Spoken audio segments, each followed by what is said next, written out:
pour la suite, c'est reparti. Encore une vidéo mécanique. Le petit poids lourd encore est là. On est encore dans un contexte parking parce que c'est en panne.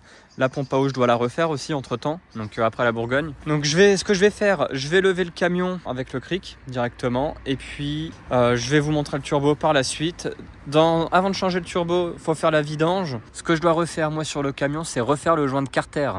Donc je vais devoir l'enlever, remettre de la pâte à joint, revisser et ensuite ce sera bon parce que j'ai une petite fuite aussi là-bas qui date depuis pas mal de temps. Mais je voulais pas racheter de l'huile après la précédente vidange. Donc là voilà, avant de changer le turbo, première étape c'est vraiment lever le camion, vidanger.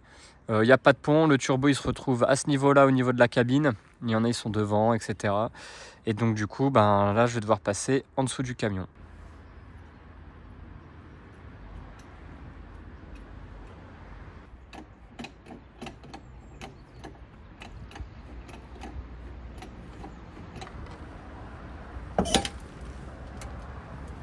Hop.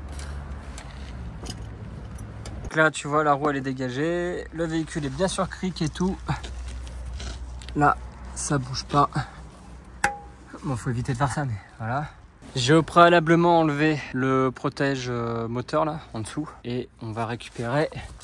Donc c'est ce bidon de 25 litres qui attend bien sagement depuis 3 semaines. Hop, au moins là le bidon il va passer beaucoup mieux. Tu vois, il faut bien que le camion soit plat.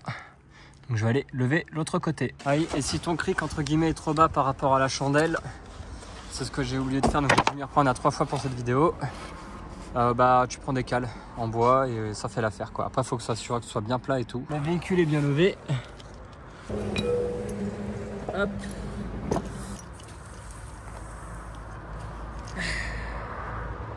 Donc le véhicule est sur cric.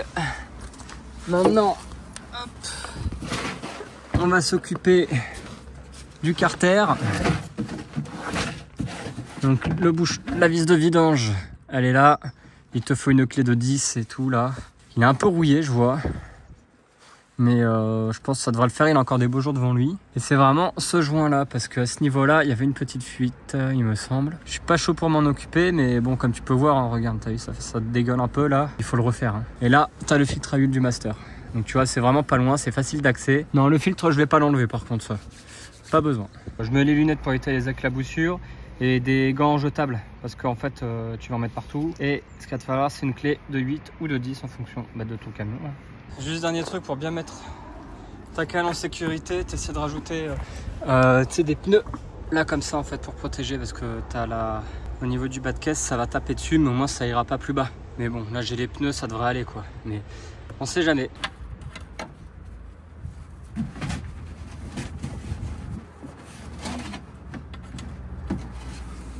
Alors pense à récupérer bien le joint. Hop, tu vois là. Et ça le bouchon on va le nettoyer.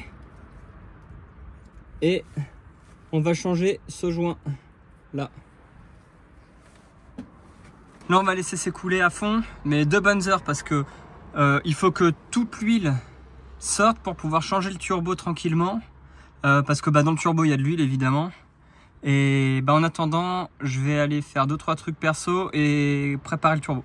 Et évidemment je vais mettre les outils de côté, nettoyer ça avec du nettoyant frein et changer le joint. De toute façon je n'ai une palanquée mais il faut que je retrouve. Bon alors là j'ai un problème, je n'ai pas de clé dynamométrique pour du 3,25 Nm. Si je veux refaire le carter moteur, c'est 25 Nm. Et cette clé dynamométrique ne va qu'à 28. Et le problème, j'aurais pu essayer de gruger pour me dire 28, c'est qu'en fait l'embout est beaucoup trop gros. Et l'embout qu'il me faut, c'est un petit truc. Donc pour le moment, je viens de commander sur Amazon la clé dynamo. J'attends de la recevoir, mais en attendant, je vais quand même démonter le catalyseur parce qu'il faut le démonter. Et de toute manière, en bas, là, j'ai pas de place, j'ai regardé pour accéder au turbo. Il y a le berceau, enfin, c'est un petit peu embêtant, je vais te montrer. Il faut que je démonte le FAP qui est ici. Il va falloir que je démanche aussi la batterie parce qu'il y a la sonde lambda qui est là. Et au niveau du turbo, pareil, il va falloir que je serre avec les couples. Et je sais pas si tu vois bien, mais moi, ma clé dynamo, là-bas, hop, elle est beaucoup trop petite. Donc voilà. Voilà. Là je vais m'occuper de tout démonter, enfin déjà démonter le FAP pour avoir beaucoup plus de place ici, là, que je puisse essayer de m'asseoir un petit peu. Parce qu'il y a le berceau, c'est trop long, on s'en rend pas compte des distances, mais je vais devoir énormément tendre les bras. Je me suis dit, est-ce qu'en accédant par le côté, mais c'est pareil, ça va être autant le même bordel. Donc du coup, je vais retirer ça. On démonte le carter d'huile, on refait le plan de joint avec de la Loctite exprès et on remet en huile, on essaie de redémarrer le turbo. Voilà, donc je vais en profiter de cette étape pour te montrer un petit peu comment faire pour les Renault Master. Donc au niveau du plan de joint, ça va être très simple. Il va falloir donc enlever, gratter, remettre en fait. Il n'y a pas de joint papier. Au niveau de l'ordre de serrage, c'est tout con. C'est de 1 à 20. Des fois, il faut faire des serrages en croix, machin, etc. Là, apparemment, c'est tout le tour comme ça. Le carter est un peu rouillé, je vais voir l'état quand même. Par chance, aujourd'hui, il a plu, comme tu peux voir. Donc, du coup, toutes les poussières sont sèches. Donc, c'est pour ça que je peux me permettre de le faire dehors. Et ça, c'est vraiment bonne nouvelle. Je l'ai jamais fait, c'est la première fois. Donc, je vais peut-être faire des erreurs, des machins, on sait jamais. Après, de base, vu que je suis informaticien des processeurs, j'ai déjà mis de la pâte thermique. Donc un joint, j'ai fait les joints des fenêtres et tout, ça devrait aller normalement si je respecte bien la revue constructeur. Voilà, donc il va y avoir 2 joints à faire, celui du carter et au-dessus du carter, c'est enfin côté bas moteur quoi, pour vraiment être sûr. Je vais attendre une fois que le plan de joint a séché, que ça sèche, remettre en huile et essayer de démarrer le turbo. Allez, c'est parti. Donc entre deux, j'avais remis le bouchon que j'ai renlevé là en fait. Tu sais, c'était pour éviter qu'il y ait de la merde qui rentre. Et t'as vu là, c'est de cette rue que je te parle. Bon après, ça n'a pas l'air perforant ni rien, mais bon, ça vaut le coup d'œil quand même. Quand c'est, tu vois, c'est de la terre, donc la terre, je me la retrouve dans le pas de vis, c'est relou. J'ai commencé à en dévisser, que je sache où mettre les pieds quand même. Et le serrage ensuite, c'est 25 Newton mètre, pareil. Il faut que je tape à fond parce que c'est vraiment de la terre de... Heureusement, c'est pas partout pareil, mais... Attends, je vais remettre ça parce que ça coule un peu. Donc là, je dévisse juste comme ça, hein. Enfin, c'est histoire de voir quelle vis, enfin, pas les foirer. Et qu'on se retrouve pas emmerdé comme dans le turbo. Et tu noteras que le filtre à huile, je l'enlève pas. Flemme. Et je pense pas que c'est une grande incidence. Je l'ai changé il y a pas longtemps en fait, si tu veux. J'ai déjà fait la vidange et tout. Il y a 4000 bornes, un truc comme ça. Donc franchement, il est encore bon le filtre.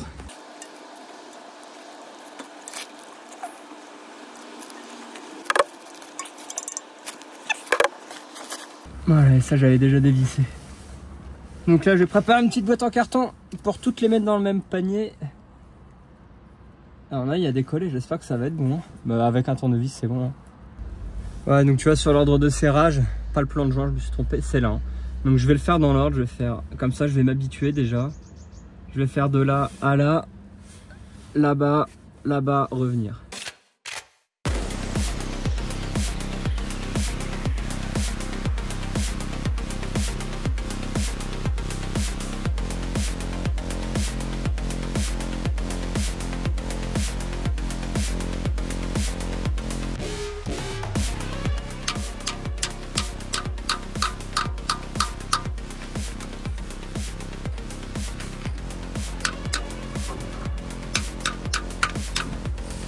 Tout ça à cause d'un joint ici qui fuyait, tu vois.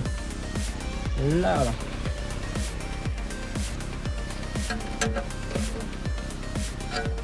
Putain, puis il est bien colmaté, hein. On a enlevé. Relou.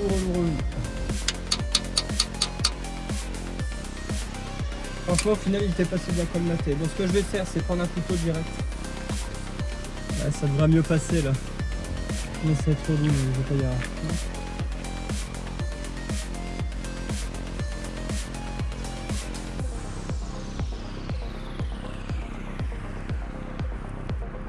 Bon alors là, obligé vite fait de mettre en pause parce que le vent se lève à fond, vraiment à fond.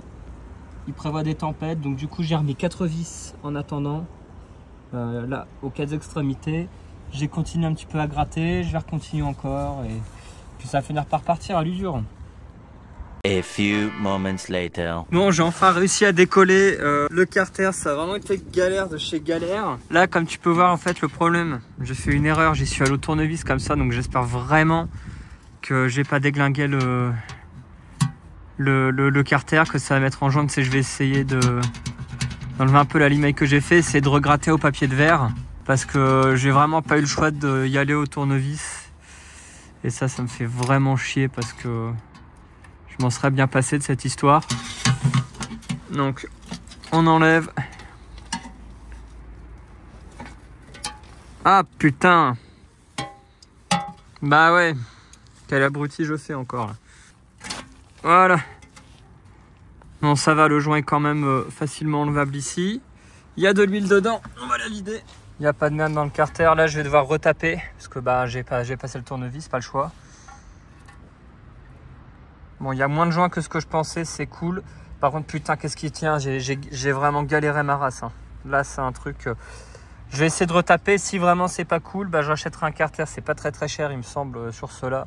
C'est une vingtaine, 10-20 € à peu près sur Autodoc. Mais déjà, je vais essayer de refaire ça sans dépenser d'argent. On va voir, je vais retaper correctement. J'ai un peu peur quand même. Parce que là, bah, j'ai tout foiré. Mais je vais y aller doucement et sûrement. Au niveau du moteur, la pompe à huile, je vais checker un petit peu, mais je pense que ça devrait aller. La crépine est nickel, franchement, c'est une super bonne surprise quand même. Tu vois, j'ai bien choisi ce moteur, c'est 125 chevaux, c'est vraiment clean. Le joint a l'air de s'en aller merveilleusement bien.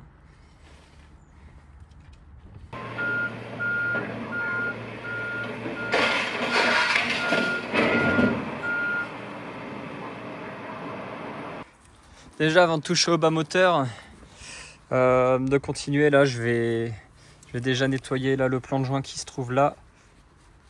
Redresser ça avant. Ça va être chiant à nettoyer celui-là par contre. Mais heureusement, je préfère que tout soit sur le carter et pas m'emmerder plutôt que l'inverse, quoi. On va faire prévoir une grosse poubelle là. Hop. Là, c'est tonné où?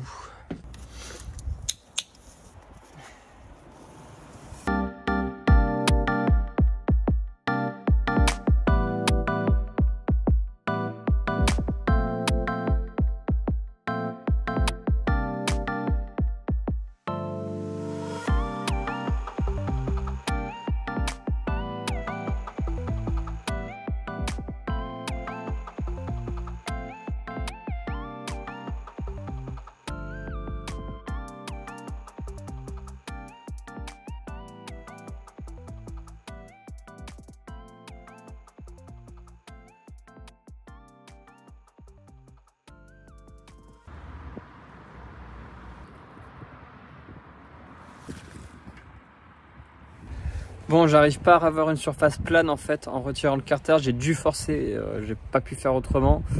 Donc ce qui fait que c'est un peu gondolé. En plus le carter est rouillé, donc du coup j'ai regardé, c'est à peu près 20-30 €, donc je vais le changer. Je pense je vais appeler Renault Trucks, enfin Renault directement, le garage, la concession, voir combien ça coûte. Si ça coûte trop cher, je ferai une commande Autodoc.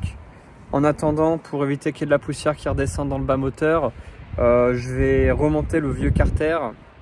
Et là j'ai acheté un joint du coup pour rien.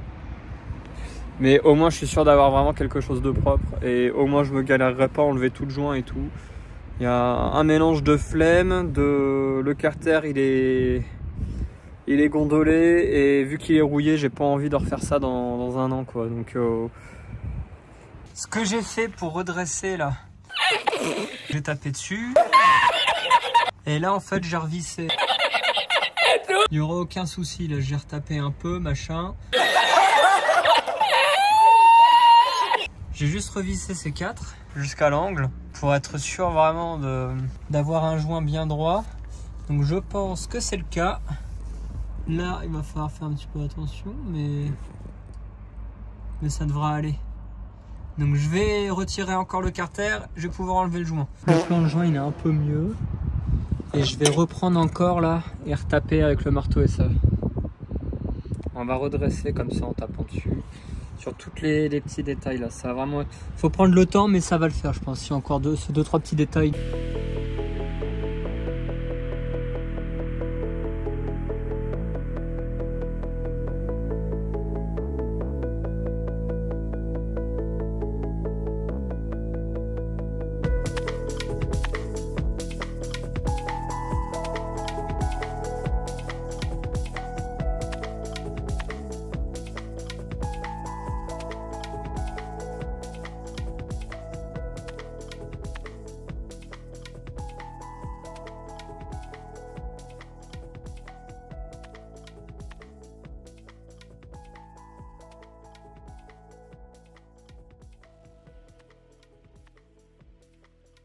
Bon, ce que je vais faire maintenant, c'est dégraisser tout le carter là au nettoyant frein pour bien tout nettoyer et refaire le joint. Sauf qu'avant tout ça, je vais m'occuper du bas moteur, reponcer un petit peu, pareil, refaire la même étape que sur ce carter là. J'ai déjà commencé un peu au préalable à dégraisser avec le nettoyant frein, j'en remets un coup et là je vais frotter.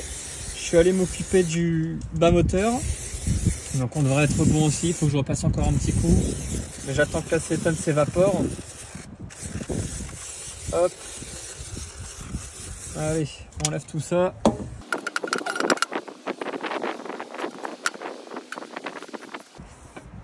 Alors ça c'est que du papier toilette hein, évidemment. Ça laisse beaucoup de merde mais j'ai rien d'autre.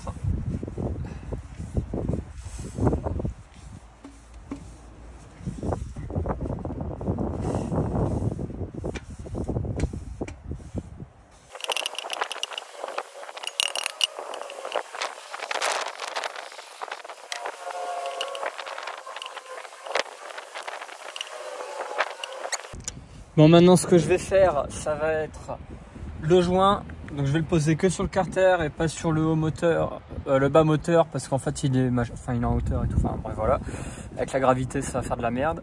Donc il faut mettre à peu près plus ou moins un cordon de 5 mm d'épaisseur sur 2 de hauteur. Et je vais faire comme sur les processeurs. Je vais faire le joint, je vais pas l'étaler, je vais directement l'appuyer et tout. Je vais un peu bouger, je vais renlever le carter, voir comment c'est foutu et remettre. Donc c'est parti, premier joint de carter, j'espère que ça va pas fuir ni rien parce que le boulot que c'est pour si peu, ça fait un peu chier. Allez.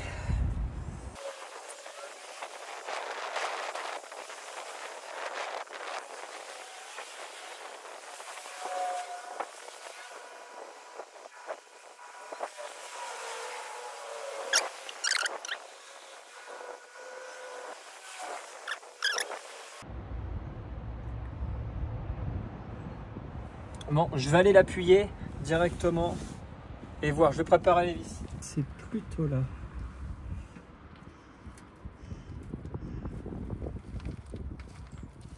Voilà.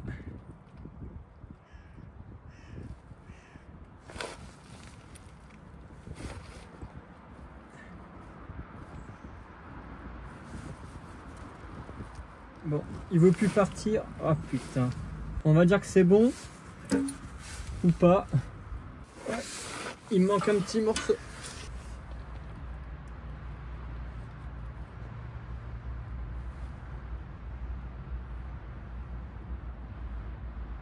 Je fais juste un petit appoint. Là où j'estime que le joint touche pas assez. On va faire un joint dégueulasse mais qui tient. Sans en mettre trop évidemment parce que c'est pas cool sinon. C'est un joint qui tient pas. Hein.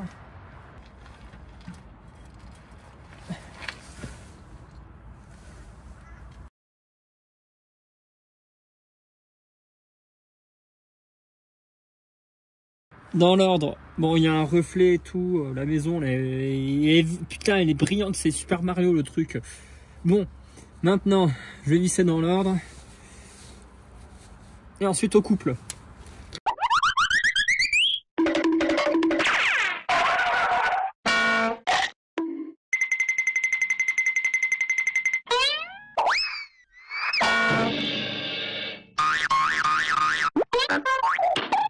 il fait un peu meilleur. Ce que je fais là, je remets de l'huile. Le carter, il a séché. Donc j'ai mis un petit carton pour voir s'il y avait des fuites d'huile et tout. Pour le moment, sur un master, c'est 7,5 litres à mettre en huile quand t'as pas changé le filtre. Moi, j'ai vu que je l'ai laissé là, voilà, c'est 7,5. Je vais laisser tranquille, on va le faire doucement. Là, j'attends que les premiers 5 litres d'huile, ils atteignent le carter, enfin le bas moteur, quoi. Que ce soit bien lubrifié, que ça baigne.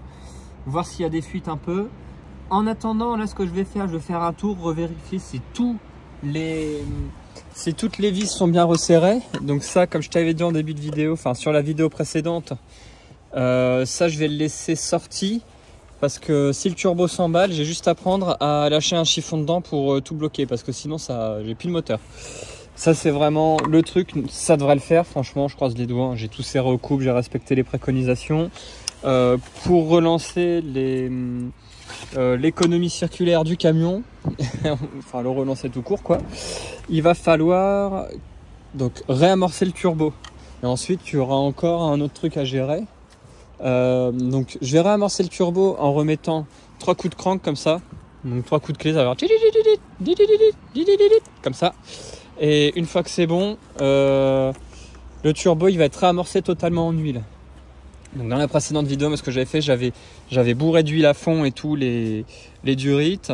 Je vais revérifier aussi qu'il n'y ait pas de fuite d'huile au niveau de la durite de turbo, ce serait complètement con. Là j'ai attendu un petit peu, donc là je suis en train de refaire l'appoint. Je suis juste en dessous du mini. Il va pas falloir en mettre énorme. Voilà. Je pense que ça devrait être bon. Je vais attendre que ça descende dans le carter et revérifier. Autant prendre le temps pour cette étape parce que c'est embêtant sinon. Et au moins il n'y a pas à revidanger derrière si jamais. Voilà, entre deux, je remets la batterie. Bon, alors, je vais préparer le chiffon au cas où pour qu'il y ait besoin d'arracher ça et tout là. Enfin, t'as compris pour le turbo. Maintenant, je vais essayer de démarrer. Histoire d'essayer d'amorcer le turbo en huile. Comme ça, 2, 3. Hop. Comme ça, en fait, là, ce que je suis en train de faire, c'est d'amorcer de mettre l'huile, d'activer, de dire à la pompe à l'huile, tu t'actives et tu vas lubrifier le turbo en fait. Tu vois, hop. Donc là, normalement, ça devrait être bon. Ce que je vais faire, je vais revérifier le niveau d'huile, refaire un petit appoint d'huile et puis ensuite, je vais essayer de démarrer. Mais là, bon, j'ai eu un petit spoil, le moteur il a un peu démarré, donc ça devrait être bon. Ensuite, je vais repasser un coup de valise parce que t'as vu, il y a le truc du moteur allumé. Mais après, je me souviens plus, ça fait 2 mois que je l'ai pas conduit. Voilà. Ah, tu vois, le code revient. Il y a le truc de maintenance. Hop. Bon, voilà. Maintenant que je l'ai démarré là, je vais refaire la pointe en huile et je vais mettre le truc de lecteur OBD puis on va voir. On n'a pas de code panne. Peut-être en effaçant les codes. Hop, de toute façon ça va revenir. Hop. Allez, je rééteins. En remettant ça là, est-ce que ça va mieux? Ouais. Ah, quoique. Allez, je démarre. On va accélérer un peu. Ah bon, bah voilà.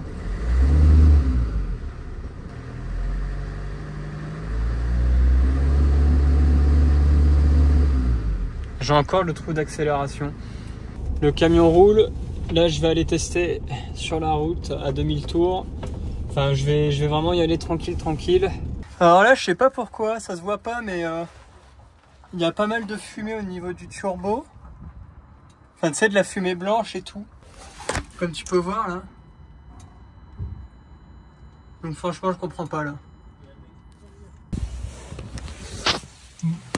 Hop. Alors comme tu peux voir, le turbo fumé blanc. Mais c'est parce que j'ai fait l'erreur de ne pas nettoyer les durites ici. J'avais nettoyé celle de l'intercooleur en nettoyant frein. Mais là c'est non. Donc du coup, tu vois, là il y a de l'huile. Dans le turbo, il n'y en a pas, donc ça a dû descendre. Et là, Merde. Là, il y a de l'huile aussi. Donc c'est les restes qui font que ça a fumé. Donc là je vais le dégager, je vais laver et je vais reposer. Donc je vais juste laver comme le tuto de GarageBoy Rock'n'Roll, nettoyant frein dedans. J'ai déjà fait la première et puis sécher l'huile et puis ça devrait être bon quoi. C'est pour ça que ça fumait blanc à fond. Dans la vidéo ça se voit pas, mais ça sentait le cramé, ça fumait blanc et vraiment que au niveau du turbo, pas au niveau de l'échappement. Parce que des fois tu peux avoir un turbo défectueux qui est livré, mais là ça n'a pas l'air d'être le cas. Donc du coup, ben allez, je nettoie le reste. Puis on va dire que c'est dommage, mais en même temps c'est pas grave parce que ça permet de contrôler les fuites d'huile au niveau du turbo et de pouvoir les régler. Et là je m'aperçois que c'est relié à cette durite là. La durite elle est là, donc t'as l'admission d'air. Ah bah ça doit être le recyclage des gaz. Tu sais, t'as le surplus de gaz qui doit repasser là-dedans. Mais oui, c'est la durite du surplus là qui repart dans le turbo, je pense. Bon, de toute façon je vais démonter. Ça permet de vérifier bien l'étanchéité aussi du circuit d'arrêt que j'avais pas fait au départ.